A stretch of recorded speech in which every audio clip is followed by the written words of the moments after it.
परमार्थ स्तवन आहे. त्या परमार्थ स्तवनाला आपण सुरुवात केली होती आणि तिथे आकाशस्तव हा परमार्थ जो साधकांचा दिवसवार्थ नातरी समर्थामध्ये समर्थ योग हा अनेक प्रकारचे योग आहेत. या योगांच्या माध्यमामधून परमात्म्याला जवळ करता येतं. काही योगांनी योग हा शब्दच सामान्य आहे, त्यामुळे त्या शब्दांनी अनेक गोष्टी सुचवल्या जाऊ शकतात. जसा मुहूर्त आणि योग मधला सुद्धा योगच आहे, योगायोग मधला सुद्धा योगच आहे, व्यवहारामध्ये घडणारा योग सुद्धा योगच आहे. परंतु परमार्थतः किंवा परमार्थाचा विचार करताना योग या शब्दाचा अर्थ जोडले जाणे असाच आहे. आणि त्यामुळे त्यांनी असं म्हटलं आहे की युज धातू आहे त्याच्यामध्ये. युज म्हणजे जोडणे आणि योग म्हणजे जोडलेलं असणे, जोडलं जाणे. तर त्यामध्ये ते असं म्हणतात की जो साधकांचा निजस्वार्थ ना तरी समर्थामध्ये समर्थ योग म्हणजे परमार्थ योग जो आहे तो कितीही सक्षम किंवा समर्थ योग आहेत असं म्हटलं तरी त्या सगळ्यांच्या मध्येही विशेष समर्थ असा जर योग कोणता असेल तर हा परमार्थ योग आहे. असं सुद्धा म्हणण्याचं कारण काय आहे याचा जर आपण विचार केला तर या परमार्थ योगाचा जो अभ्यास करतो किंवा त्याचं वाचन करतो किंवा त्याच्याविषयीचं कुतूहल ठेवतो त्याच्या सुद्धा अंतःकरणामध्ये एक प्रकारे विचार करण्याची एक धारणा विशिष्ट निर्माण होण्याची क्षमता येतेच येते. की आपल्याला असं वाटतं की आपल्या मुलांच्यापर्यंत हा एक संस्कार देऊन ठेवला, ज्याने कोणी हा विषय वाचला, ज्याने कधी पूर्वी वाचला नव्हता, पण जो परमार्थाविषयी काही वाचन करतो, काही अभ्यास करतो, काही चर्चा करतो, काही जाणून घेण्याचा प्रयत्न करतो, त्याचा लाभ एक निश्चित आहे की परमार्थ म्हणून काही प्रत्येक जण साधतो किंवा साधणं हे उद्दिष्ट असतं असं नाहीये. कारण आपल्यासारख्या सामान्य मनुष्याला व्यावहारिक जगामध्ये पुष्कळ रस आहे. आपण काही व्यावहारिक जग सोडून पूर्णपणाने वैराग्यशील होऊ शकत नाही, कारण ती आपली मनाची भूमिकाच नाही. ती भूमिका जन्मजातच मनुष्याकडे यावी लागते. काही पूर्वजन्मीचं त्याचं पुण्य आहे की ज्याच्यामुळे तो या जन्मी मुळातच या सगळ्यापासून दूर जातो. 12व्या अध्यायाच्या सुरुवातीला भगवंताने म्हटलंय, ज्ञानदेवाने ते स्पष्ट केलंय.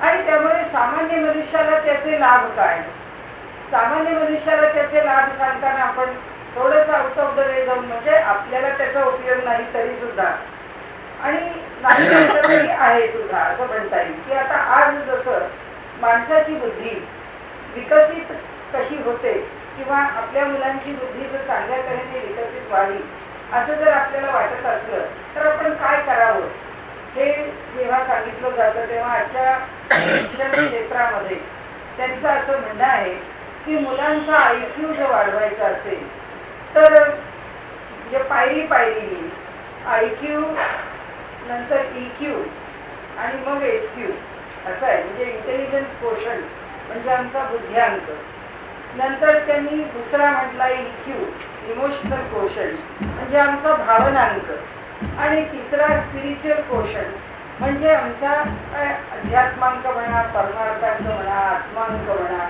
त्याला तुम्ही चैतन्यांक म्हणा, काय शब्द वापरायचा असेल ते स्पिरिच्युअल करता. तर ह्या तिन्हीचा विचार आजचं शास्त्र, शिक्षणशास्त्र म्हणतं की शिक्षणाकरता ह्या तिन्हीचा विचार करायला हवाच आहे. तर ह्या तिन्हीचा विचार जर आम्हाला करायचा आहे तर ह्यातला महत्वाचा भाग कोणता आहे किंवा प्रमुख त्यातला जर अंक कोणता असेल, बुद्ध्यांक काय, तो भावनांक का त्याचा चैतन्यांक, तर त्यामध्ये त्यांचं म्हणणं असं आहे की जर मुलाचा बुद्ध्यांक वाढायचा असेल तर मुलामध्ये त्याचा जो स्पिरिच्युअल क्वोशंट आहे म्हणजे हा इंटेलेक्च्युअल क्वोशंट जर वाढायचा असेल तर स्पिरिच्युअल क्वोशंट आधी चांगला डेव्हलप होईल. म्हणजे त्याचा तो जितका विकसित आहे तितका त्याचा इमोशनल क्वोशंट विकसित असेल. जितका इमोशनल क्वोशंट विकसित आहे तितका खाली इंटेलेक्च्युअल क्वोशंट त्याचा विकसित होतो. म्हणजे आम्हाला जर आमच्या मुलाचा बुद्ध्यांक वाढवायचा असेल तर मुलामध्ये त्याचं स्पिरिच्युअल क्वोशंट वाढायला पाहिजे. स्पिरिच्युअल क्वोशंट वाढवायचा असेल तर त्याला अनेक प्रकारची सुरक्षितता म्हणजे स्थैर्य हे स्पिरिच्युअल क्वोशंट वाढवण्याचं पहिलं काय गमक आहे असं आपण म्हणूया की त्या बालकाला स्थैर्य दिलं पाहिजे. ते खरं म्हणजे त्याच्या गर्भापासून दिलं पाहिजे की आई प्रेग्नंट आहे आणि सकाळ झाली की ती स्कूटरला पहिली किक मारते, तिची पहिली किक त्या तिच्या आतल्या गर्भाला एक धक्का जोरदार देते. एक क्षणी लिफ्ट मध्ये चढली आहे. आता आम्हाला लिफ्टचा स्पीड कळत नाही असं आम्हाला वाटतं, शरीराला कळतो, त्याचे परिणाम शरीरावर होतात. कारण त्याच्यावरती पण संशोधन झालेलं आहे की लिफ्टचे 16 मजले, 17 मजले, 24 मजले स्त्रिया त्या काळामध्ये वर चढून जातात, त्यावेळी त्या फिटसवरती काय परिणाम होतात आणि त्याच्यामध्ये किती प्रकारचे बदल किंवा ते धक्के, छोटे धक्के, ते म्हणजे तो गर्भ ते अर्भक, त्याला काय म्हणूया आपण, त्याप्रमाणे त्याच्या गर्भामध्ये असताना त्याला ते अनुभवावंच लागतं किंवा त्याचे परिणाम त्याच्यावरती होतातच होतात. ते संस्कार त्याच्यावर घडतात आणि त्यामुळे खरा स्पिरिच्युअल पोषण किंवा अलीकडच्या काळामध्ये अमेरिकेमध्ये त्या लोकांना जेव्हा आमच्या मुलांची बुद्धी खूप चांगली आहे आणि आमचे लोक तिथे फार चांगले रिझल्ट मिळवतात, म्हणजे आमच्या भारतात सुद्धा ज्या मुलांना यश मिळत नाही अशी मुलं तिथे जाऊन मात्र शिक्षणामध्ये यशस्वी होतात. कारण 2 असतात, घरी राहून जबाबदारी कळत नाही हे पहिलं कारण आहे, आणि दुसरं कारण असं आहे की जगण्याकरता धडपड केलीच पाहिजे आणि धडपड करण्याकरता मुळात आमची बुद्धी काहीतरी आम्हाला प्राप्त आहे तेव्हाच आम्ही तिकडे गेलेले असतो आणि मग ती मुलं त्याचा उपयोग तिथे करतात, इथे तेवढा करत नाही, एवढाच फक्त फरक आहे. असो, पण त्या लोकांना जाणवतं की इकडची आलेली मुलं आमच्या देशामध्ये पुष्कळ प्रगती करतात, आमच्या मुलांच्याकडे हा बुद्ध्यांक दिसत नाही, म्हणजे हा इंटेलिजन्स आम्हाला आमच्या मुलात दिसत नाही. त्याचं कारण काय? त्याचा इन्फरन्स त्यांनी असा काढला आहे, निष्कर्ष असा काढला आहे की जसं कांगारू आपलं मूल आपल्या त्या पोटाच्या पिशवीत घेऊन वाढवतं, तसं भारतीयांच्याकडे त्या बालकाला किंवा त्या अर्भकाला किंवा गर्भावस्थेपासून त्या जीवाला खूप सुरक्षित वाढवलं जातं. म्हणजे त्या मातेला वाटेच्या वेळी हालचाल करू देऊ नये, संध्याकाळच्या वेळी बाहेर पाठवू नये. आता संध्याकाळच्या वेळी बाहेर पाठवू नये म्हणजे कुठे गेली, घाबरली, हातपाय घसरला, अनेक त्याच्यामध्ये सुरक्षा हा खरा म्हणजे पहिला विचार आहे. तर जितकं अधिकाधिक तिला सुरक्षित ठेवावं तितका तिची बौद्धिक स्थिती म्हणजे तिच्या बुद्धीची ज्या वेळेची ती अवस्था आहे ती सामान्यतः स्थिर राहील आणि ती जितकी स्थिर राहील तितकं त्या तिच्या पोटातल्या गर्भाला त्या ठिकाणी स्थैर्य मिळेल. जितकं स्थैर्य मिळेल तितकी त्याची बुद्धी अधिक विकसित होईल, त्याचं शरीर अधिक चांगल्या तऱ्हेने विकसित होईल वगैरे वगैरे. म्हणजे त्या स्पिरिच्युअल पोषणचा विचार आपल्याकडे फार सुरुवातीपासून केला आहे, मुळापासून केला आहे, ते बालक जन्माला येण्याच्या आधीपासून केला आहे आणि त्याचबरोबर ते मूल वाढताना सुद्धा केलं की मूल माणसातच वाढतं, मूल आईवडिलांबरोबर वाढतं, मूल सुरक्षित वाढतं. सगळ्यात जास्त काही असेल तर फक्त सुरक्षितता हा मुलाला वाढवण्याच्या मागचा पहिला फॅक्टर आहे ह्या सगळ्यामध्ये, असं मला वाटतं की ते जेव्हा घरामध्ये असतं. म्हणजे मला आणखी आठवतं, म्हणजे असं आठवलं तरी मला ना ते बरं नाही वाटत. माझा घरचा नातू आहे, तो कधी त्याची आई 7:30ला, सगळ्या ह्या मुली आता फॅक्टरी कॉम्प्युटरवाले असं आणखी कोणी फॅक्टरीवरच बाहेर जातात, सकाळी 7:15 7:30ला घर सोडतात, रात्री त्यांना घरी यायला जवळजवळ 6:30 7 8 वाजतात. तर तो उठू नये, त्याला कळू नये म्हणून अनेक शिकस्ती करून त्या आया बिचाऱ्या घर सोडून निघतात. तरी सुद्धा मुलं केव्हा तरी उठतात. ते मूल उठून त्या आईच्या मागे जिना उतरून खाली आई आई आई करत रडत तोपर्यंत आईला पसार व्हावंच लागतं, नाही तर ती पोचूच शकणार नाही. आई निघून जाते. मग त्याला अनेक वेळा, म्हणजे हे प्रसंग एकदा नाही घडत, अनेक वेळा घडतात की त्याला म्हटलं किती छान आहे ना अथर्व, तो आईला बाय करायला आला का? पण म्हटलं आईच्या लक्षातच नाही, आई निघून गेली. अथर्व आला, तिला कळलं नाही. म्हटलं तू कशाला आला? मला रडू येत आहे आजी. म्हटलं तुला कशाचं रडू येत आहे? म्हणाला आई मला सोडून गेली.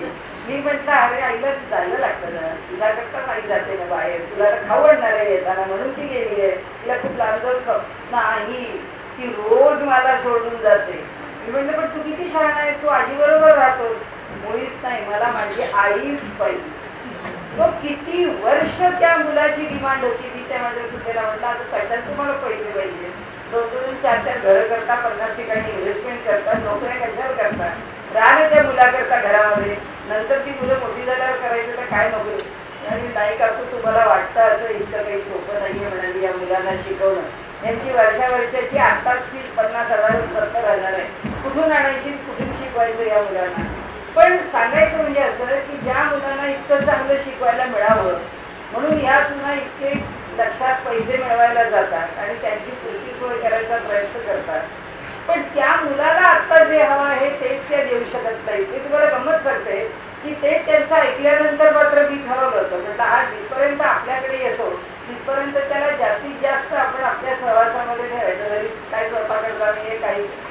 तर त्यांनी शेवटी त्याच्या आजीला एके दिवशी सांगितलं की होल वर्ल्ड मध्ये फक्त माझी कल्याणी आजी अशी आहे की मी तिच्याबरोबर शेअर करतो.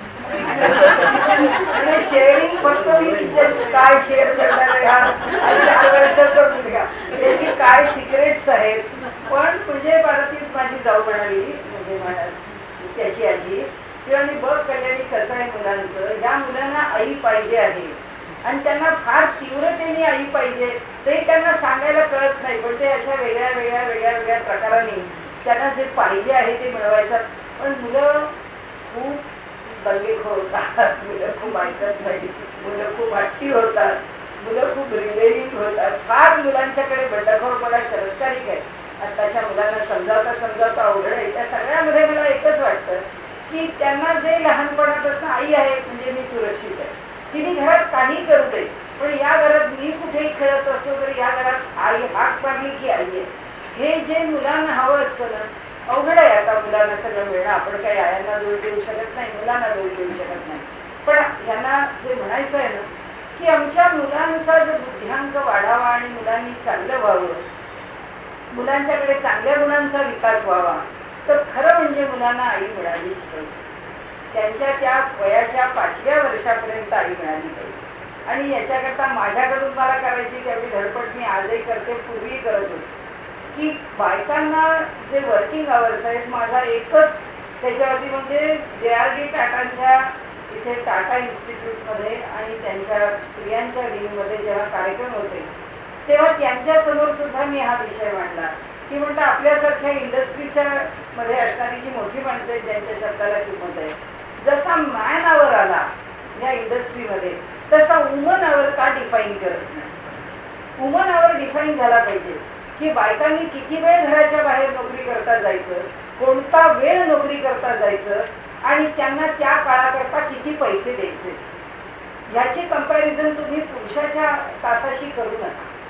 तुम्हाला जे झुकतं माप द्यायचं असेल नसेल काय तुम्हाला द्यायचं असेल ते द्या.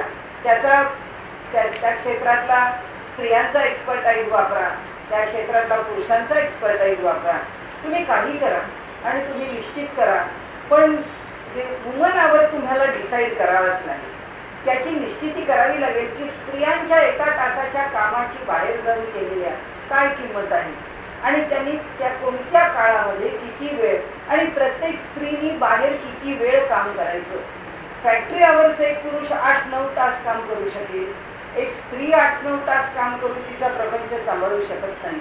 आणि मी म्हटलं हे सगळं तुम्ही स्त्रियांना बरोबरीचा हक्क दिल्यानंतर सुद्धा जर कुटुंब व्यवस्था जर नीट टिकणार नसेल राहणार नसेल तर या सगळ्या मिळण्याचा काय उपयोग आहे.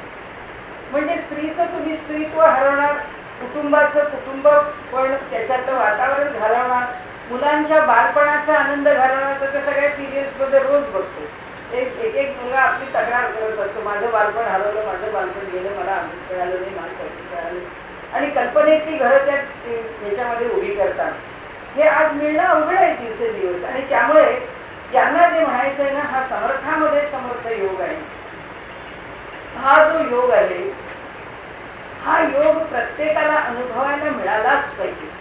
आणि आमच्या मुलाला आज कसं आहे की आमची आई नाही त्याला मिळाली तरी सुदैवाने अजून आमच्या पिढीपर्यंत तरी असं आहे की आजी मिळणार आहे. त्याच्या पुढच्या पिढीत आजी मिळणार आहे असं सांगता येत नाही. कारण ती जी पुढची पिढी नोकरी करणारी आहे तिला दुसऱ्याकरता काही सोडून करायचं आहे हा संस्कार तिला आम्ही दिला नाही. आपण कशाला दुसऱ्याला दोष द्यावा. त्या मुलींनी घेतला नाही असं आपण काही म्हणू नये. आपण म्हणावं आम्ही द्यायला कमी पडतो. की दुसऱ्याकरता त्याग करायची जी वृत्ती आपल्या ठिकाणी विकसित व्हावी लागते ती त्यांच्याकडे जर होत नसेल तर ती किती महत्वाची आहे हे शिकवायला आम्ही राहिलो, चुकलो, मागे पडलो, कमी पडलो किंवा आम्ही केलं नाही काही म्हणा. म्हणजे मी तर माझ्या अनेक कार्यक्रमांच्या मधून म्हणते की आम्ही आमची मुलगी आम्हाला जेव्हा कळलं की पिढ्यानपिढ्या स्त्री जर आर्थिकदृष्ट्या सक्षम नसेल तर तिची कोंडी किती होते हा अनुभव स्त्री वर्गाने पिढ्यानपिढ्या घेतला. म्हणजे मुसलमानांच्या आक्रमणापासून जवळजवळ घेतलाच घेतला. कमी जास्त प्रमाणात स्त्री घेतच राहिली आणि मग त्याचा एक उद्रेक म्हणून आम्ही स्त्रीला आर्थिकदृष्ट्या सक्षम केलं की आज सक्षम झाली. आज त्या मनाने ती पुष्कळ स्वतंत्र आहे. महाराष्ट्रात तर आहेच आहे. महाराष्ट्राच्या इतकं तर भारतामध्ये इतर कुठेच वातावरण नाही, जगात तर मुळीच नाही. त्यामुळे हिंदुस्थानच्या इतकी स्त्री जगामध्ये कुठेच सुखी नाही. आणि म्हणून असं वाटतं की हे सगळं आम्ही केलं, पण दुर्दैवाने आमचा महाराष्ट्र सगळ्या गोष्टीत अग्रेसर असताना याचे परिणाम जाणून घेऊन, म्हणजे त्याचा रिट्रॉस्पेक्टिव्ह इफेक्ट म्हणतो तसं आपण, आम्ही रिट्रॉस्पेक्शन नाही केलं. आमची मुलगी आम्ही आर्थिकदृष्ट्या सक्षम करून लग्नाला उभी केली, पण गृहिणी म्हणून ती लग्नाला सक्षम करत नाही. दुर्दैव आहे की आमच्या मुलीला लग्नाच्या करता 25 वर्षाची, 24, आता काय 27, आता मुली म्हणतील तेव्हा लग्न. त्यामुळे आता मुलींच्या लग्नाचं वय काही ठरलेलं नाही. त्यामुळे मुली ठरवतात आता आमच्या लग्नाचं वय कोणतं आहे. त्यामुळे ज्या वयात त्या मुलींना लग्न करायचं आहे त्या वयात ती मुलगी गृहिणी होण्याकरता आम्ही तिच्यावर संस्कार करण्यात नक्की कमी करतो. की आता मला जर गृहस्थाश्रमात प्रवेश करायचा आहे तर माझ्या काय काय जबाबदाऱ्या आहेत, त्या जबाबदाऱ्या घ्यायला ती सक्षम पण नाही आहे आणि तिला मानसिकदृष्ट्या आम्ही तयार पण केलं. असो, तो भाग आपला काही याचा विषय नाही. त्यांनी इथे समर्थामध्ये समर्थ योग म्हटलेला आहे. काय आहे ही बालक किंवा हा संस्कार किती महत्वाचा आहे की जेव्हा आमची मुलं शाळेमध्ये गेल्यानंतर सहज इथे काय शिकवतात शाळांमधलं ते ग्रहण करतात. आणि आमच्या इथे डेक्कन कॉलेजला परदेशातून मुलं शिकायला येतात संस्कृत.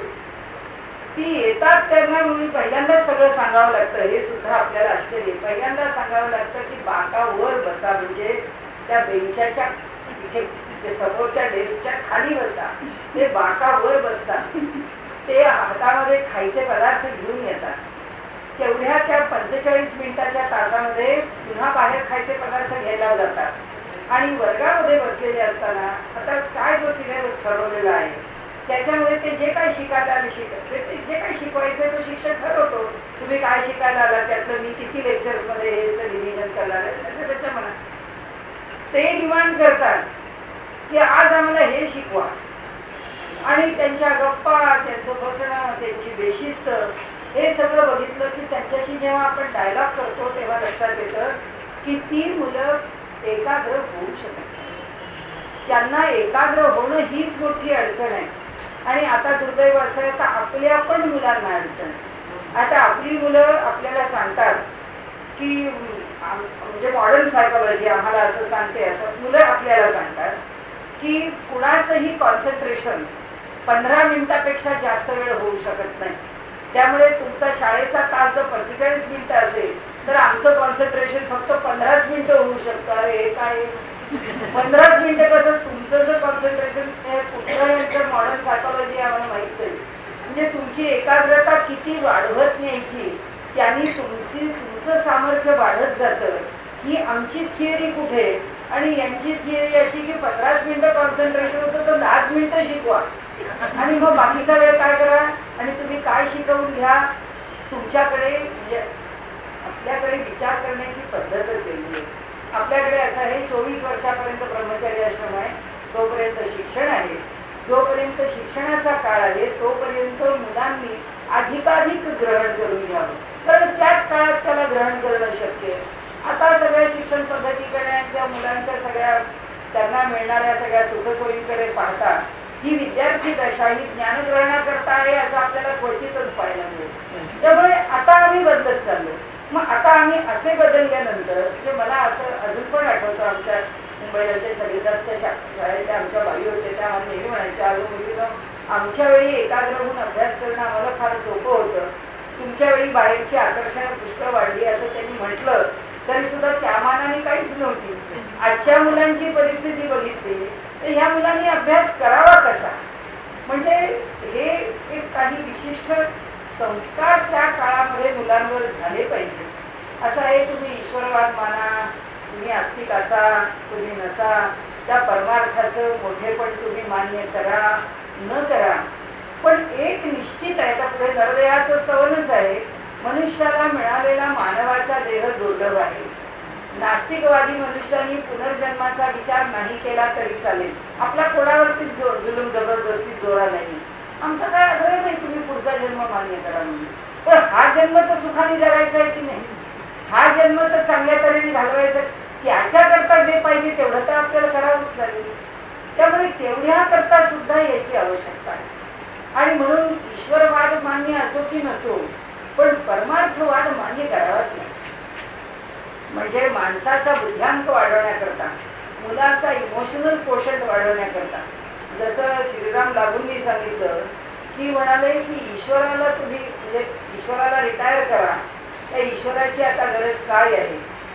त्या ईश्वराची गरज श्रीराम लागूंना सांगायला पाहिजे की तुमचा नटसम्राट पाहण्याकरता सुद्धा त्याला या संस्कारांचीच गरज आहे.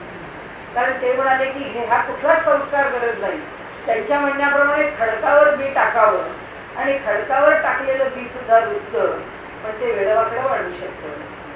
आणि ते वेडवाकडं वाढलेलं जे बी आहे किंवा वेड्यावाकड्या मार्गाने जाणाऱ्या जीवाला मी आणखीन आपल्याला जवळचं उदाहरण सांगते. काही कुठे लांब जावं लागत नाही, अगदी मी घरातलं उदाहरण सांगते. मी आपल्याला कदाचित पूर्वी बोलले असेल, पण माझ्या जवळपासची लहान मुलं आहेत की जी लहान मुलं एकदम हाय फाय सोसायटीमध्ये वाढल्यानंतर त्या मुलांच्या ज्या आयडियाज असतात त्या सगळ्या आयडिया 15व्या आणि 18व्या वर्षी घेतलेली आहे. वयाच्या 25 मध्ये सुद्धा मुलांना लग्न नको आणि आम्हाला लग्नाची काही आवश्यकता नाही आहे, आमच्या फ्रेंड्स आणि हे आम्हाला मजा येते, आम्हाला असं लग्नाबिग्नाचं बंधन नको.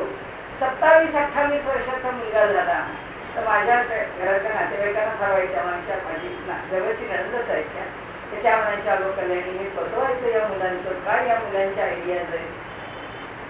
ठीक आहे, आपण आपल्याकडनं संस्कार केलेच ना मुलांवरती, मुलं बाहेरचं बघून काय करतात ते मुलांना कळते. पण तुम्हाला सांगते 27-28 वर्षाचा मुलगा झाल्यानंतर त्या मुलाला फॅमिली पाहिजे असं वाटायला लागलं, म्हणजे लग्न करावं असं वाटायला लागलं. पण लग्न केल्यानंतर सुद्धा बायको जरा सबॉर्डिनेट आहे, म्हणजे एवढं काही नाही. पण माझ्या मैत्रिणी म्हटलं, काय आता तुझ्या मैत्रिणींचं काय, आता लग्न केलं जरा तुझ्या मैत्रिणी सुटलं ते काही नाही ना म्हणणार की हे सगळं सबसिडियरी आहे, म्हणाला हे सेकंडरी आहे. त्याच्या मैत्रिणी खऱ्या. आणि त्याच्या वयाच्या 31व्या वर्षी त्याला मुलगा झाल्यानंतर कुणीही सामान्य मनुष्य जितका घरेलू असेल त्याच्यापेक्षा तो अधिक घरेलू. सांगण्याचं कारण काय, प्रत्येकाला आवश्यकता, प्रत्येकाला गरज. अशी किती मुलं मी पाहते, अशी किती मुलं आहेत की ज्या मुलांच्या सगळ्या 18व्या वर्षातल्या आयडियाज 20शीत राहत नाहीत, 20शीतल्या 22शीत राहत नाहीत, 22शीतल्या 25शीत राहत नाहीत, 25शीतल्या 30शीत राहत नाही. कळायला लागतं मुलांना. एक जे दुसरा मुलगा सांगते तुम्हाला, अगदी जवळचा आहे, अहमदाबाद MBA IMA MBA मुलगा इंग्लंडमध्ये राहतो. इंग्लंडमध्ये राहिल्यानंतर त्याच्या आईने सांगितलं, तुझ्या ह्या एवढ्या अटीतटी ज्या आहेत, मुलगी अशी पाहिजे तशी, एवढ्या अटीतटीत बसणारी मुलगी मी बघणं, माझ्या इतक्या उतार वयात झालेला तो मुलगा, आता तुझ्या लग्नाच्या वेळी मी झाले म्हातारी 70 वर्षाची आणि म्हणाले आता तुला मुलगी बघायची, मला ह्या हिंदुस्थानात राहू शक्य नाहीये, तुला जर अशी मुलगी पाहिजे तशी मुलगी पाहिजे तर तुझ्या इंग्लंडमध्ये कोणीही ब्रिटिश मुलीशी लग्न केलं तर मला चालणार आहे. मला काही गरज नाही आहे की तू आमच्या हिंदुस्थानी मुलीशी लग्न करावं, मी काही तुला म्हणणार नाही. त्या मुलाने इतका एक सुंदर लेख लिहिला आणि तो आईला इथे ईमेल करून पाठवला की परदेशामध्ये असणाऱ्या मुलींशी लग्न करायला आम्ही का तयार नाही. आणि तो लेख त्यांनी त्याच्या मित्रांमध्ये सर्क्युलेट केला आणि तो म्हणाला की आई तू 70 वर्षाची झालीस तरी 2 वर्ष तुला माझ्याकरता कष्ट करावे लागले तरी चालतील, पण माझ्या अटीत बसणारी इंडियन मुलगी तुला शोधलीच पाहिजे. आणि त्यांनी तिला ती शोधायला लावली. ह्या सगळ्या गोष्टी आपल्या पुढे मांडण्याचं कारण की जगभरामध्ये जे सगळं विस्कळीत वातावरण आहे, या विस्कळीत वातावरणामध्ये त्याचं मूळ कारण आहे की त्याची बुद्धी विस्कळीत, मूळ कारण विचार विस्कळीत आहे, मूळ कारण त्या विचारांना मिळालेली दिशा विस्कळीत आहे. आणि ह्याचा परिणाम काय होतो प्रत्यक्ष होतो की नाही माहित नाही. आणि मी आपल्याला मगाशी एक मुद्दा मांडला तसा की परमार्थ योग हा सगळ्यामध्ये समर्थ योग आहे. म्हणजे काय, आम्ही सगळे काय मोक्षाला जाणार आहोत का, आम्ही सगळे काय वैराग्यशील आहोत का, आम्ही सगळे काय संन्यास घेणार आहोत का, यातलं आम्ही काही करणार नाही. पण इथलं जे आमचं जीवन आहे ते मात्र आमचं जीवन उत्तम व्यतीत झालंच पाहिजे, त्याकरता सुद्धा याची आवश्यकता आहे. हा संस्कार उलटा म्हणजे वरून खाली, म्हणजे तो SQ EQ पण इमोशनल कोशंट माणसाचा डेव्हलप झाल्याशिवाय त्या माणसाच्या जीवनाला अर्थ येत नाही. पण संवेदना क्षमताच नाही की माझी आई, त्या आईच्या विषयी माझ्या मनात काही भावना आहे, माझी भावंड काही भावना आहे. आणि त्यांनी आता एक आम्ही भावंड एक पुस्तक आलंय, इतकं सुंदर आहे. आताच्या मुलांना भावंड नाही ती समस्याच त्यांनी उभी की भावंड एकत्र असल्यानंतर काय होतं आणि भावंड नसताना काय होतं. तर त्यांनी त्याच्यामध्ये सगळ्या भावंडांनी आपले अनुभव दिलेले. माणसाचं जीवन ज्यांनी समृद्ध होतं ही भावना अधिक आहे. आणि म्हणून श्रीराम लागून उत्तर हेच आहे की तुमच्या नटसम्राटाची व्यथा कळायला सुद्धा त्याचा भावनांक विकसित व्हायला हवा. आणि त्याचा भावनांक विकसित होण्याकरता काही शाश्वत मूल्यांचा संस्कार चांगल्या तऱ्हेने निर्माण झाल्याशिवाय आणि तो संस्कार घडल्याशिवाय चांगल्या तऱ्हेने भावनांक उभा राहणार नाही. आणि तसा जो उभा राहिला नाही तर नुसता इंटेलिजंट मनुष्य तुमचा नटसम्राट ओळखू शकत आणि त्याची व्यथा जाणू शकत नाही, त्याच्या कलेला दाद पण देऊ शकत. तुम्हाला दाद द्यायची असेल तर त्याच्याकरता सुद्धा त्याचा भावनांकच विकसित करा. त्याच्याकरता त्याच्या बुद्धीचा एका विशिष्ट पद्धतीने जाणीवेचा विकासच झाला पाहिजे. समर्थांनी अनेक अंगांनी आपल्याला सांगितलं की ना तरी समर्थामध्ये समर्थ योगा. आणि खरोखरच परमार्थाचा संस्कार करून सोडलाच पाहिजे. मुलांनी सोडला तर आमचं काही म्हणणं नाही. 18व्या वर्षी सोडा, 15व्या वर्षी सोडा, काय मुलं आमच्या जोवर ताब्यात आहे तोपर्यंत आम्ही करू शकतो. ज्या क्षणी आमच्या हातातून सुटतं त्या क्षणी सुटतं. पण ते सुटलं तरी बिघडत नाही. योग्य वेळी तो संस्कार त्याला उपयोगी असतो, त्याला आणतो, मागे धरून आणतो. म्हणून आहे तरी परम सुगम परी जनासी झाला दुर्गम. का जयाचे चुकले वर्म सत्समागमाकडे.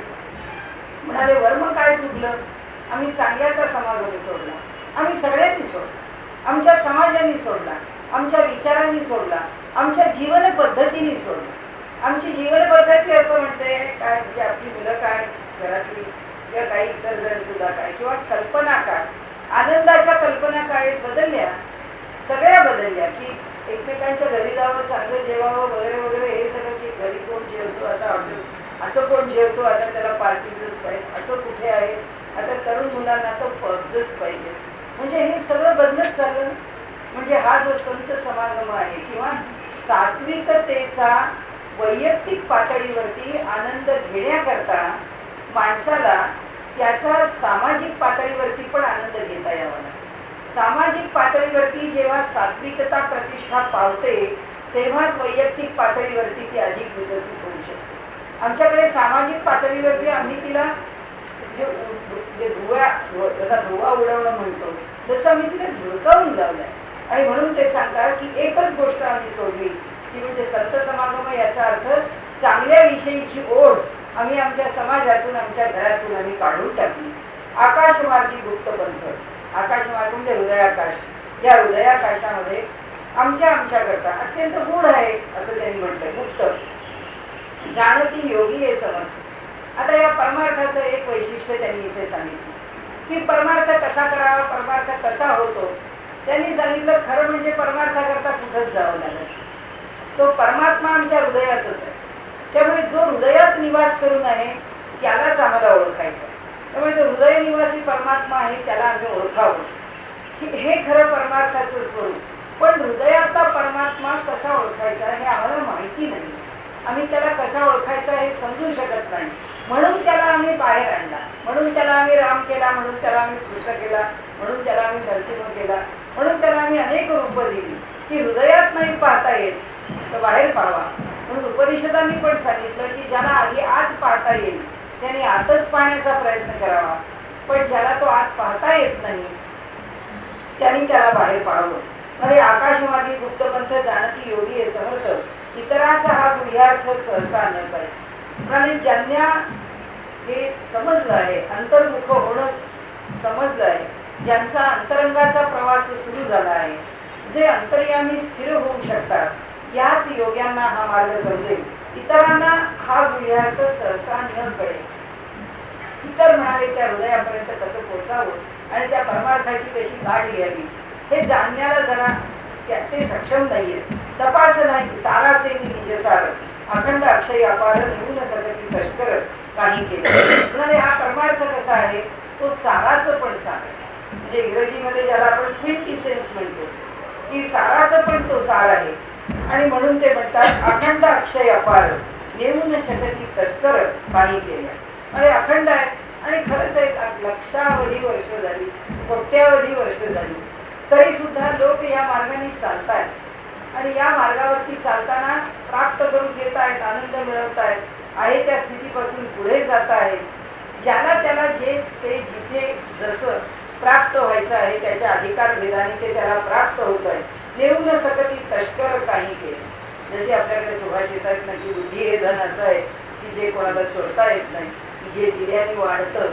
तसंच जे म्हणाले या परमार्थाचं, हा जो स्वतः परमार्थाचा अभ्यास करील आणि आपल्या ठिकाणी परमार्थ पुरवून घेण्याचा प्रयत्न करील आणि म्हणाले जो त्या परमार्थाचं वाटप करील त्याला अधिकारी पुरुष पाहिजे. आणि ते अधिकारी पुरुष केवळ ईश्वराच्या कृतज्ञतेनेच लोकांच्याकडे परमार्थाचं वाटप करतात. सर्वसामान्य मनुष्याचं ते काही काम नव्हे.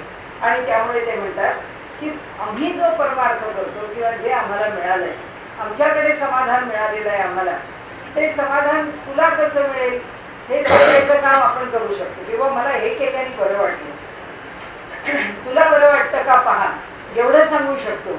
पण माझ्यातलं एवढं समाधान तुला काढून देतो तर काढून देता येत. त्यामुळे मनुष्य आपल्या जवळचं काही काढून देऊ शकत नाही. तयाच नाही राजभय, राजा सुद्धा काही करू शकत नाही. अथवा नाही अग्निभय, अथवा स्वापद भय, बोलवच नाही, कोणीच ओढून घेऊन जाऊ शकत नाही. परब्रह्म ते हालवेना, अथवा ठावही चुकेना, काळांतरी चळेना, जेथीचा तेथे. मला कितीही काळ निघून गेला, 2-3 अर्थाने घेता येतं ते. काळांतरी चळेना, जेथीचा तेथे म्हणजे असं आहे, ज्यांनी परमेश्वर प्राप्ती ही आता दासबोधाच्या दृष्टीने सायुज्य मुक्ती ज्याला प्राप्त झाली आहे, त्याला काय कितीही कल्पांचे अंत होऊन गेले तरी सुद्धा तो एकदा त्या परमात्मेशी एकरूप झाल्यानंतर आता या ब्रह्मांडाचा लय झाला म्हणून आता त्या मुक्तीच्या स्थानापासून तो ढळणार नाही. पुढे आहेत विषय, आपल्याला काही त्याचा अर्थ स्पष्टीकरण घ्यायला पाहिजे असं नाही. काळांतरी चढेना जेथीचा तेथे म्हणजे जेव्हा तो जेथीचा तेथे नेऊन घातलेला आहे, तो तिथे जाऊन पोचलेला आहे, आता त्याला तिथून पुन्हा यावं लागत नाही. ज्याची गीतेचा निर्वाळा द्यायचा तर यद्गत्वा न निवर्तन्ते, जिथे गेल्यानंतर पुन्हा परत यावं लागत नाही असं स्थान किंवा अशी स्थिती ज्यांनी प्राप्त करून घेतली त्याचा म्हणाले काही प्रश्नच नाही. ऐसे ते निज ठेवणे म्हणजे आमच्या ठिकाणचं ते ठेवणं आहे. कदापि पालटो नेणे अथवा नव्हे अधिक उणे, जे आपण अधिक उणे म्हणतो, बहुता काळे कमी जास्त त्याच्यामध्ये काही नाही. ते एकदा मिळालं म्हणजे मिळालं. आपण म्हणतो की आज कसं झालं 19-20, काल कसं झालं 15-16. तर हे 15-16, 19-20 काही नाही, 100% जेवढं आहे तेवढं तसंच्या तसंच आणि प्रत्येकाला तसंच आणि तेवढंच. त्याशिवाय ती निज ठेवणे त्याला मिळणारच नाही. अथवा ते घसटवेना नाही, ते झिजत नाही. ते पुष्कळ काळ निघून गेला, आता तो ब्रह्मभावाला प्राप्त झालाय, आता हळूहळू त्याचा ब्रह्मभाव कमी कमी फिका व्हायला लागला, असं काही होत नाही म्हणाले. अथवा अदृश्य होईना किंवा ते निघून जात नाही ना, तरी पाहता पाहता दिसेना गुरु अंजने. पण एक त्याचं सूत्र सांगितलं की गुरुंनी आपल्याला ती नजर, ती दृष्टी दिल्याशिवाय मात्र ते प्राप्त होत नाही. मग म्हणाले मागा योगी हे समर्थ त्यांचाही निजस्वार्थ, यासी बोली जे परमार्थ परमगुह्य म्हणून. अरे योगी हे समर्थ त्यांचाही निजस्वार्थ म्हणजे एकापेक्षा एक श्रेष्ठ असे योगी आहेत आणि त्यांच्या ठिकाणचं ध्येय काय आहे तर हा परमार्थ प्राप्त करावा किंवा प्राप्त झालेला लोकांना द्यावा. यासी बोली जे परमार्थ परमगुह्य म्हणून. म्हणून म्हणाले या परमार्थाला परमगूढ असं का म्हणावं, त्याचं कारण एक आहे, योगी हे समर्थ त्यांचाही निजस्वार्थ म्हणजे त्यांनी ते प्राप्त केलं आहे, ते दुसऱ्याला द्यायला तयार आहे.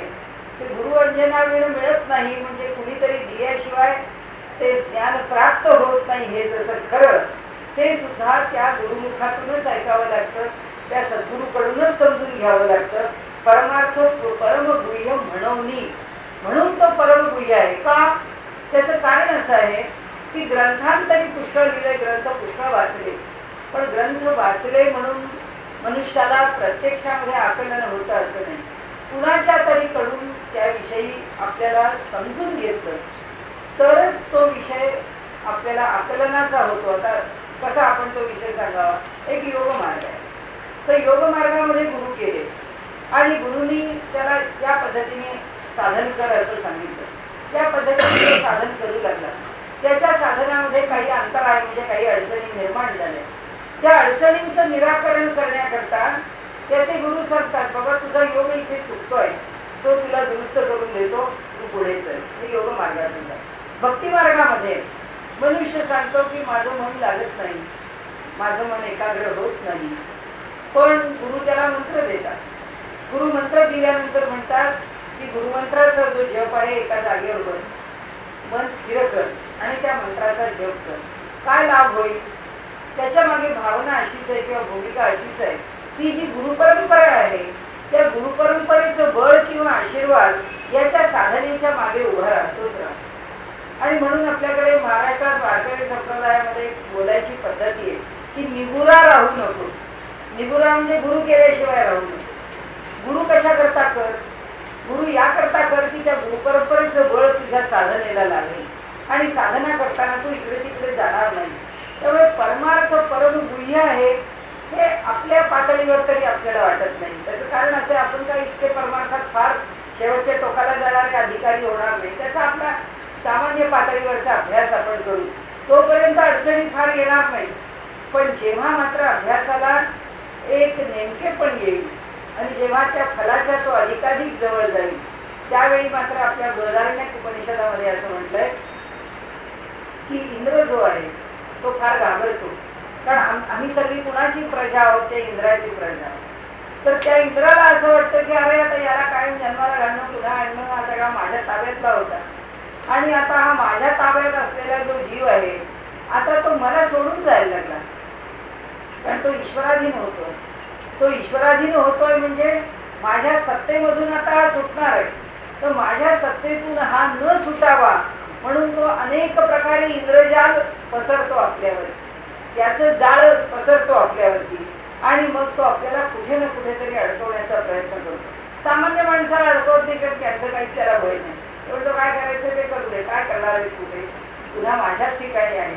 पण जो ह्याच्या बाहेर पडतोय, म्हणून भगवद्गीता काळाने जे योग्यांच्या ठिकाणी शुचिनाम श्रीमताम गे हे योग भ्रष्टोभी जायते, हे म्हणण्याचं कारण आहे तर ते योग भ्रष्ट होतो मनुष्य, की इतक्या मोठ्या पातळीवर जाऊन तो का भ्रष्ट होतो. आता समाजामध्ये सुद्धा आपण पाहतो की सुरुवातीला इतक्या उत्तम प्रकाराने समाजाचं प्रबोधन करणारे, ज्यांच्या पायावर 10 लोकांना घ्यावं असं आपल्याला वाटणारी अशी खूप मोठी माणसं कालांतराने बदलून जातात. कुठे कीर्तीच्या मागे लागतात, कुठे पैशाच्या मागे लागतात, कुठे कशाच्या तरी मागे. आपल्या होईल किती चांगले होते, हे असं कसं बदललं. हे सगळं येणारे जे मोहाचे जे काही क्षण आहेत किंवा जे काही ते दाखवत आहेत आपल्यासमोर, त्या श्रेष्ठ पुरुषांना भगवंत त्याचं जे आसक्त करण्यासारखं रूप दाखवतो, त्याच्यामध्ये तो अडकवतो. त्यात न अडकता तो पुढे गेला. म्हणून गोरक्षनाथांनी फार चांगलं वर्णन केलं. गोरक्षनाथ म्हणतात, जो आगया सामने दे दे उसे तू छकड.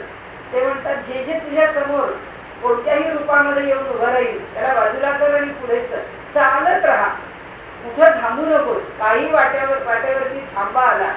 भगवंत एखाद्या वेळेला तुला ईश्वर दर्शनाच्या करता वेगळ्या प्रकाराने चमत्कार दाखवील, काही चमत्कृती करील, तुला अडकवण्याचा प्रयत्न करील. पण त्या कोणत्याही अडकवण्याच्या प्रयत्नामध्ये तू अडकला जाऊ नकोस, त्याला बाजूला कर. जो आगया सामने दे दे उसे तू छकड, त्या प्रत्येकाला तू बाजूला सारून पुढे निघून जा. तर यांनी सांगितलं की असं हे परम गुह्य, हा परमार्थ जो आहे तो साधावा, तो सोपा आहे, तो सामान्यपणे साधण्याला अवघड नाही. संत समागमाने तो सोपा आहे. पण पुन्हा संत समागमाचं वैशिष्ट्य आहे, संत समागम अमोघ आहे पण दुर्लभ. कारण त्यांच्या सहवासामध्ये जन्मभर जरी राहिलो तरी ही व्यक्ती मोठी आहे असं त्यांना कळत नाही. रामकृष्ण परमहंसांच्या चरित्रामध्ये त्यांचा जो भाचा हृदय आहे तो इतका जवळ आहे, रामकृष्णांनी इतका जीव लावलाय. शारदा मातांच्या चरित्रामध्ये सुद्धा त्यांची भाची आहे, भावाची मुलगी, जिला जीव लावलाय. शेवटी ती वेडीच आहे आणि त्या वेडीने एवढ्या मोठ्या स्त्रीला, एवढ्या अधिकारी अशा म्हणजे माताजींना तिने छळलंच आहे. जन्म काय उपयोग सहवास असतो. अमोघ आहे पण दुर्लभ आहे. आम्ही सहवासात असलो तरी आम्हाला कळत नाही ही व्यक्ती एवढी मोठी आहे. त्याचा लाभ घेण्याकरता सुद्धा ती नजर पाहिजे. तर त्यामुळे त्यांनी काही फार माणिक प्रभूंचं भजन सुंदर, खुदा अगर नजर दे दे. जर आम्हाला ईश्वराने ती नजर दिली तर या जगातील प्रत्येक वस्तू सुंदर होऊन जाईल. पण ती नजर ईश्वराने द्यायला पाहिजे आम्हाला. आणि म्हणून ते म्हणतात की यासी बोली जे परमार्थ परम गुह्य म्हणून जे मी शोधून पाहिला त्याचे अर्थ सापडला, हेरा असोनी अलभ्य झाला जन्मोजन्मी. म्हणून त्याचा ज्यांनी शोध घेतला, मनापासून शोध घेतला, उत्कटतेने शोध घेतला, प्रामाणिकपणे शोध घेतला, एकविधा भावाने शोध घेतला, त्याला त्याचा लाभ झाला म्हणाले. अपूर्वता या परमार्थाची वार्ता नाही जन्म मृत्यूची. त्याचं फल सांगितलं. या परमार्थाचं फल काय? या जन्ममृत्यूच्या चक्रात अडकून त्याला इथे यावं लागत नाही आणि पदवी सायोज्यतेची संधी लाभे. हे लवकरच अल्प काळामध्ये लाभते. कशाची? सायुज्य मुक्ती. हे मी आपल्याला म्हटलं तसं समर्थांनी मुक्तीतली श्रेष्ठ मुक्ती ही सायुज्य मुक्ती असंच दासबोधामध्ये सांगितलेली आहे. माया विवेके मावळे, सारा सार विचार कळे, परब्रह्म तेही निवळे अंतर्यामी. म्हणजे काय काय होतं यांनी? माया दूर होते, नंतर विवेके मावळे. कशी होते? विवेकामुळे. सारा सार विचार कळे, मायेला दूर केलं. अंतःकरणामध्ये विवेक. विवेक या शब्दाचा अर्थ असा आहे की जे अयोग्य आहे जे योग्य आहे, जे मर्त्य आहे जे अमर्त्य आहे, म्हणजे जे अमर आहे, किंवा जे धर्मी आहे जे अधर्मी आहे, या प्रत्येकातला जो सारासार विचार आहे की यातलं काय स्वीकारावं आणि काय टाकावं. आपल्या घरामध्ये सुद्धा आपल्याला प्रतिक्षणी विचार करावा लागतो की आता आपल्या मनामध्ये आलेला विचार आहे, या विचाराला थारा द्यायचा का नाही द्यायचा. अनेक दोन्ही विचार मनामध्ये येतात. कुणाशीही व्यवहार करताना तो मनुष्य बोलल्याबरोबर मनात दोन प्रतिक्रिया उत्पन्न होतच नाही तसे नाही. कधी कधी होऊ शकतात, कधी कधी मनुष्याच्या ठिकाणी संभ्रम निर्माण होतो. पण त्यातल्या कोणत्या प्रतिक्रियेला आपण प्रतिसाद द्यायचा, कोणती प्रतिक्रिया मनातून काढून टाकायची, जी आपल्याला चांगल्या मार्गावर नेणारी आहे तिला सोडून राहायचंच नाही. अशी एकदा भूमिका मनामध्ये जर आम्हाला पक्केपणाने बाणवता आली तर हा जो विवेक आहे, विवेके मावळे माया, तर तो विवेक आम्हाला पुढे घेऊन गेल्याशिवाय राहत नाही. आणि आपण जे वर बोलतोय तो हाच भाग आहे की आपल्या मुलांच्याकडे अगदी कठोरपणाने, चांगलेपणाने एक चांगल्या विचारांचा मागोवा घेण्याची एक शिस्त तयार झाली पाहिजे. म्हणजे ती डिसिप्लिन त्यांच्या बुद्धीला आली पाहिजे.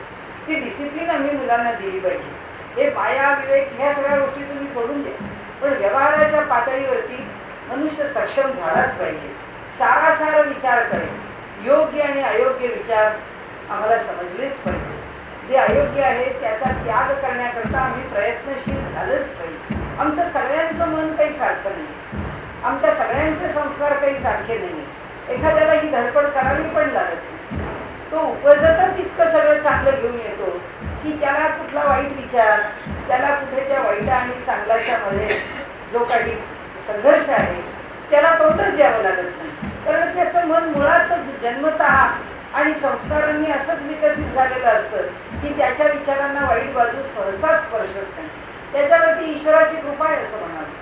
पूर्वजन्मी पुष्कळ मोठा संस्कार घेऊन तो पुढे आलाय म्हणावं. पण सामान्यतः असं होतं की मनुष्याच्या ठिकाणी चांगलं आणि वाईट हे द्वंद्व सुरू होत आणि ते वाईटाला दूर करून चांगल्याचा मार्ग धरून पुढे जाणं हे म्हणाले हा परमार्थ शिकवतो. परब्रह्म तेही निवळे अंतर्यामी. आणि जो जो मार्ग चांगला आहे तो तो परमात्मा हृदयामध्ये स्थिर आहेच. त्याला वेगळं स्थैर्य आणखीन आणण्याकरता, त्याचा वेगळा अनुभव आणखीन घेण्याकरता काही धडपड करायची गरज आहे असं त्याच्यामध्ये नाहीये. म्हणून ब्रह्म भासले उदंड, ब्रह्मी बुडाले ब्रह्मांड, पंचभूतांचे भूतांड तुच्छ वाटे. हे सगळं केलं की काय होतं? त्याचा लाभ एक आहे की मनुष्य जगाकडून काहीही मिळवण्याकरता जी धडपड, लालसा, द्वेष, ईर्षा, कपट, कारस्थान अशा अनेक गोष्टी ज्याच्या त्याच्या चरित्राप्रमाणे तिथे उत्पन्न होतात, तो कधी सहसा त्याच्यामध्ये पडत नाही. त्याचं कारण आजच्या भाषेत बोलायचं तर त्याची व्हिजन एकदम विस्तारलेली असते.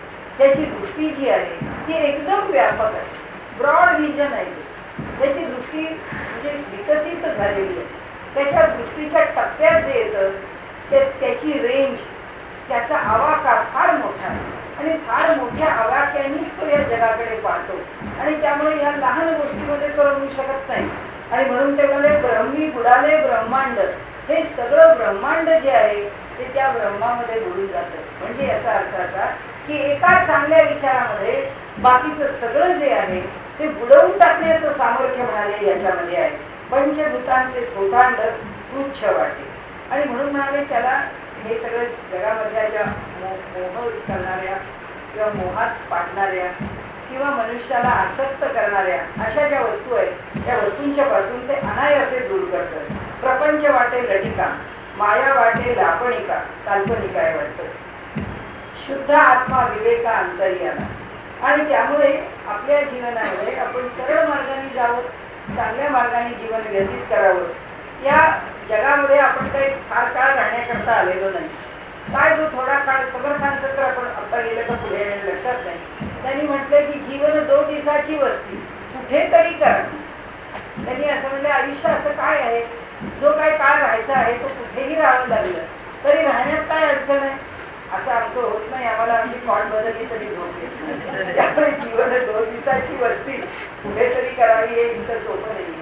त्याला भगवद्गीताकारांनी नचिकेत असं की जो स्थानामध्ये कधी प्रेम ठेवत नाही किंवा आसक्ती ठेवत नाही, स्थानाविषयी त्याला कुठेही आकर्षण राहत नाही. परंतु असो, त्यांनी इथे जे म्हटलंय तो भाग असा आहे की त्याला प्रपंच वाटे लटिका, माया वाटे लापणिका, शुद्ध आत्मा विवेका अंतर्याला. ब्रह्मस्थित बाणता अंतरी, संदेह गेला ब्रह्मांडा बाहेरी. समर्थांची भाषा आणि बोलणं सगळं मोठं मोठं आहे. छोटं मिळमिळीत अवघे टाकावे. समर्थांना मिळमिळीत काही आवडत नाही असं जरा असं इकडे तिकडे बोललंय. छोटं आळूमाळू मान्य नाही त्यांना. ब्रह्मस्थिती बाणता अंतरी, ब्रह्माची स्थिती अंतःकरणामध्ये पक्की बांधली की म्हणाले संशय कुठं जातो, ब्रह्मांडाच्या बाहेर जातो. लांबीन नाही, या व्यक्तीला सोडून जातो वगैरे नाही, तो ब्रह्मांडाला सोडून जातो. समर्थ म्हणतात संदेह गेला ब्रह्मांडाबाहेर, दृश्याची जुनी जर्जरी कुहिट झाली. आणि मला हे जे पांचभौतिक जग त्याच्या पुढे जे त्याला दिसतं, ज्याला ब्रह्माची किंवा परमेश्वराची खरी खरी ओळख झाली आहे, त्याच्या दृष्टीने हे जग जे आहे ते फार जुनं झालेलं आहे. म्हणजे आजच्या भाषेत बोलायचं तर आउटडेटेड आहे. त्याला काही अर्थ नाही आहे. हे आता आम्ही काही स्वीकारावं, त्याच्याकडे काही मिळवावं असं या जगात आता काही राहिलेलं नाही आहे. जुनी. आणि परमात्मा कसं आहे, नित्य नूतन तत्व आहे. ज्ञानदेवानी सुद्धा त्याचं वर्णन केलं आहे की तो नित्य नूतन आहे. आणि त्यांनी असं म्हटलं पार्वती जसं तुझं रूप आहे जे नित्य नूतन आहे, तसं हे परमार्थ तत्व आहे की जे नित्य नूतन आहे. म्हणून जुनी जर्जरी, अगदी एखादं वस्त्र जीर्ण शीर्ण होऊन जावं तसा हा प्रपंच म्हणजे जीर्ण आहे असं त्याला वाटायला लागतं. कुहिट झाली, कुबट आहे म्हणतात. याचा तो इतका जुना झाला आहे की तो जुना जर्जर कुबट ऐसा हा परमार्थ. हे सगळं समर्थांचंच आहे. ऐसा हा परमार्थ जो करी त्याचा निजस्वार्थ. असा हा जो परमार्थ आहे तो स्वतः करी ते त्यालाच लाभदायी आहे. आता या समर्थाचं समर्थ किती म्हणून म्हणावे. आता ह्या परमार्थाचा म्हणाले महिमा मी तुम्हाला गाऊन दाखवतोय. त्याला किती वेळा मी आपल्याला म्हणून दाखवावं की हे किती समर्थ आहे, किती समर्थ आहे. या परमार्थाकरिता ब्रह्माधिकाची विश्रामता म्हणजे योगी पार्वती तन्मयता करत नाही. म्हणजे हा परमार्थ करण्याच्या ठिकाणी सगळ्यांना विश्राम आहे. दोन्ही बाजूनी अर्थ लावायचा तर ब्रह्माधिकाची विश्रामता म्हणजे आमच्या बाजूने विचार केला तर हे जे बाकीचे ब्रह्माधिक म्हणजे ब्रह्मदेव आदी देवता ज्या आहेत त्या सगळ्या इतर ज्या देवता आहेत त्यांना आमच्यापुरती विश्रांतीच आहे. कारण त्यांना आता आमच्याकरता कार्य करणं काही शिल्लक उरलेलं नाही. आम्ही त्या परमात्मेशी एकरूप झालो. किंवा दुसरा अर्थ असा आहे की हा जर परमार्थ या परमार्थाकरिता हा जर असा सक्षम समर्थ परमार्थ जर यादी देवतांनी केला तर कल्पांतापर्यंत ज्यांचं राज्य चाललेलं आहे किंवा ज्यांचा अधिकार आहे किंवा आता ब्रह्मदेवाचे 100 वर्षाचं आयुष्य आहे, आता ब्रह्मदेव 51 वर्षाचा झालेला आहे. म्हणजे आता त्या ब्रह्मदेवाची 100 वर्ष झाली की तो संपणार की त्याचा आता हे जे सगळी सृष्टी चालवण्याकरता तो जो नियामक आहे त्याच्याऐवजी त्यावेळी हनुमान त्याचे नियामक होणार आणि ते सृष्टीचं चलन करणार. म्हणजे त्याला त्याच्या 100 वर्षांनी तो कालगणना पुढे आहेच आहे. त्याच्या कालगणनेने तोही आता 51 वर्षाचा झाला म्हणजे जे 49 वर्ष शिल्लक राहिली म्हणजे तोही पुन्हा केव्हा तरी संपणार आहे. पण त्यांनी सुद्धा जर हा परमार्थ केला तर त्यालाही ते 100 वर्षात संपायचं काही कारण नाही. म्हणून ब्रह्मादिकांना सुद्धा विश्रांती मिळेल. म्हणजे विश्रांती याचा अर्थ कायमस्वरूपी परमेश्वराच्या ठिकाणी स्थान मिळेल. परमार्थ सकाळाच विसावा, तो सगळ्यांच्या करता विसावा आहे. सिद्ध साधू महानुभावा असे की सात्विक जडजीवा. मला हे जे सात्विकांना, सामान्य मनुष्याला हे समाधान देणार आहे. सत्संगे करून पुन्हा सांगतात सत्संगाचा महिमा आणि परमार्थ जन्माचे सार्थक, परमार्थ संसारी तारक, परमार्थ दाखवी परलोक धार्मिकासी. आता त्याची फलश्रुती सांगावी तसं सांगतात. जन्माचं सार्थक करून देणार आहे, प्रपंचातून टाळणार आहे, परलोक दाखवणार आहे. म्हणजे चांगला परमार्थामध्ये जर समजा मोक्ष नाही लाभला तरी परलोकाचा काळ त्याचा उत्तम प्रकारे जाणार आहे. म्हणजे परमार्थ तपसांस म्हणजे तापसांशी फार त्यांच्याकरता ती प्रतिष्ठा आहे, त्यांना अधिष्ठान आहे, त्यांना आधार आहे, साधकांचाही तो आधार आहे. आणि परमार्थ ह्या भवसागराचा पार दाखवणार आहे. परमार्थ करणारा एखाद्या राज्याचा अधिकारी असावा, त्याप्रमाणे श्रेष्ठ पदावर आरूढ होणार आहे. परमार्थ नाही तो भिकारी. समर्थ म्हणतात परमार्थ करी तो राजा आणि न करी तो भिकारी. या परमार्थाची सरी कोणास द्यावी, कोणाशी तुलना करावी, कोण याची बरोबरी करणार. अनंत जन्मीचे पुण्य जोडे तरीच परमार्थ घडे. मुख्य परमात्मा आतुळे अनुभवासी. आणि पुष्कळ जन्मा बहुनाम जन्मनाम म्हणते ज्ञानवान माम प्रपद्यते. तसं आहे ना, पुष्कळ जन्म संस्कार करत राहावा लागतो. आणि त्यामुळे तुकाराम महाराजांनी सांगितलंय तसं येथे नाही चालत तातडी, प्राप्त काळ घडी आल्या गेली. तिथे जर आम्ही पुष्कळ घाई करायला लागलो तर म्हणाले आमचं भागेल किंवा आम्हाला तो परमार्थ प्राप्त, असं नाही. काय या जन्मात व्हायचं असेल ते होईल. फक्त उत्कटता आमची आम्हाला काय घेईल माहित नाही.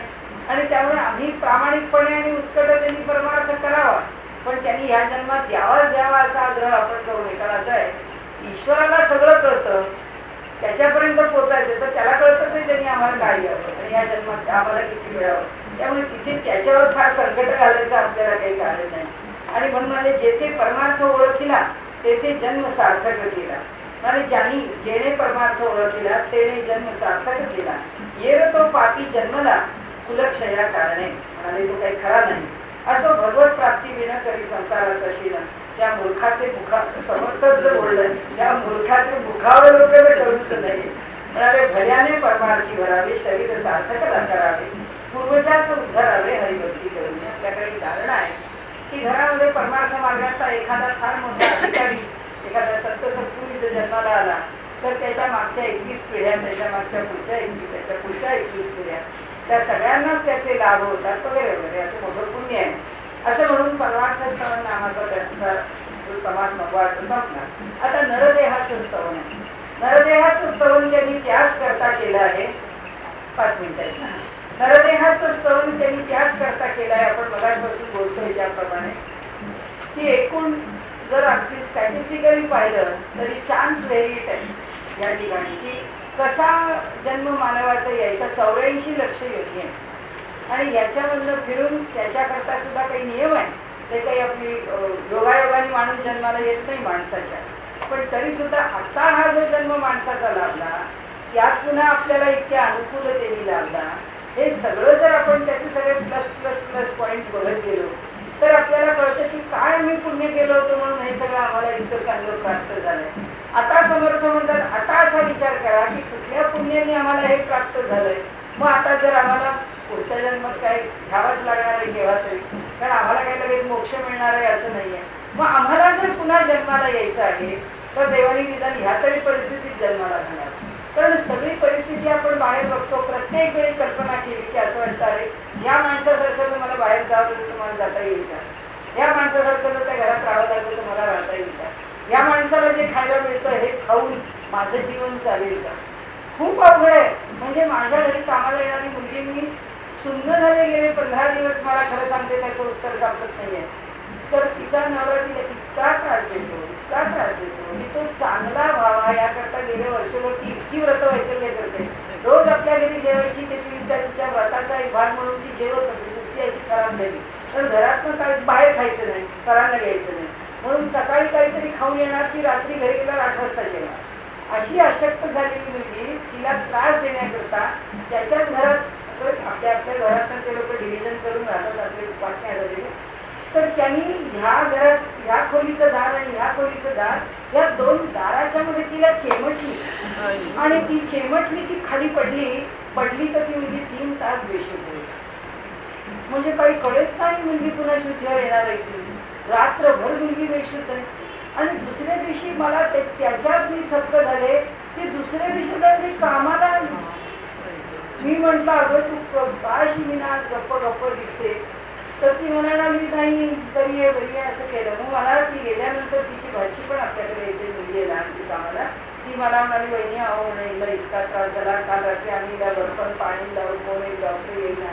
खरंच आहे, कोण येणार त्यांच्याकडे, कोणता डॉक्टर त्यांना ऐकणार, त्यांचं कोण पाहणार आहे. मग तसा रात्रभर 3 दिवस काढून तिला म्हटलं अगं मला दुसऱ्या विषयाला मला सांगायचं, तुला डॉक्टरांनी पाहिलं असतं, तुला औषध दिलं असतं, काहीतरी केलं असतं तुझ्याकरता. तू इतके तास म्हटलं असे काढले. आता त्या मुलीला त्या सगळ्याचा इतका अशक्तपणा आलाय. मी माझी कल्पना केली, म्हटलं बाई हे सगळं आम्ही सहन करू शकलो असतो तर आम्ही नाही करू शकतो, आमचा देह नाही सहन करू शकणार आणि पुन्हा टिकून एवढं काम घरी येऊन करायचं. म्हणजे आम्हाला आमच्या जरा एवढं डोकं दुखलं की आम्ही लगेच विश्रांती घेणार, एवढं सगळं झालं की आम्हाला लगेच सहन होणार नाही. आणि एवढं कुठून करता काय बिचाऱ्यांचं आयुष्य आहे मला तर काही समजतच नाही की हे कशा करता करतात, हे बळ कुठून आणतात, हे बळ त्यांना कोण कुठून देतो.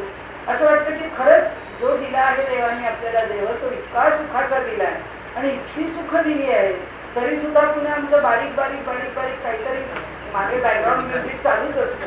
हे झालं ते झालं ते झालं म्हणून धन्य धन्य हा नरवे हो येथील अपूर्वता पाहो, जो जो की जे परमार्थ राहो तो तो पावे सिद्धी दे.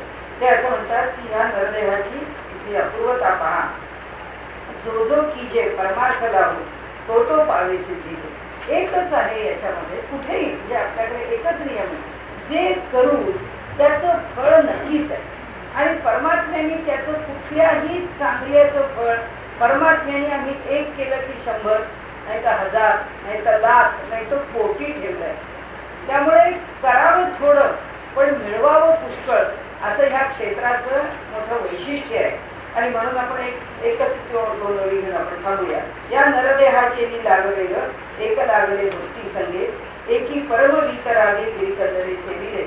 या देहाच्या साह्याने काही ज्याला उपरती झाली, त्याला असं वाटलं की नाही आपण काहीतरी मिळवलं पाहिजे, याकरता जो निघाला त्या देहाच्या साह्याने, कुणी भक्ती करू लागला, कुणी वितराग म्हणजे वैराग्यशील झाला, कुणी गिरिकंदरात जाऊन राहिला, कुणी तीर्थाटन करत फिरत राहिला, कुणी पुनश्चरण करत राहिला, कुणी अखंड नामस्मरण करत राहिला आणि त्याच्यामध्ये नैष्ठिकपण त्यांनी आणलं. कुणी तप करू लागले, कुणी योगाभ्यास करू लागले, कुणी अभ्यास करून वेदशास्त्र संपन्न झाले, कुणी हठयोगाचा निश्चय केला, कुणी देहाला अत्यंत हठयोगाने पिडलं, कुणी भाव आपला देवाच्या ठिकाणी इतका उत्कट केला की आपल्याला त्यांची चरित्र वाचायला मिळतात की देवा आता दर्शन नाही दिलं तुझं डोकं फोडी.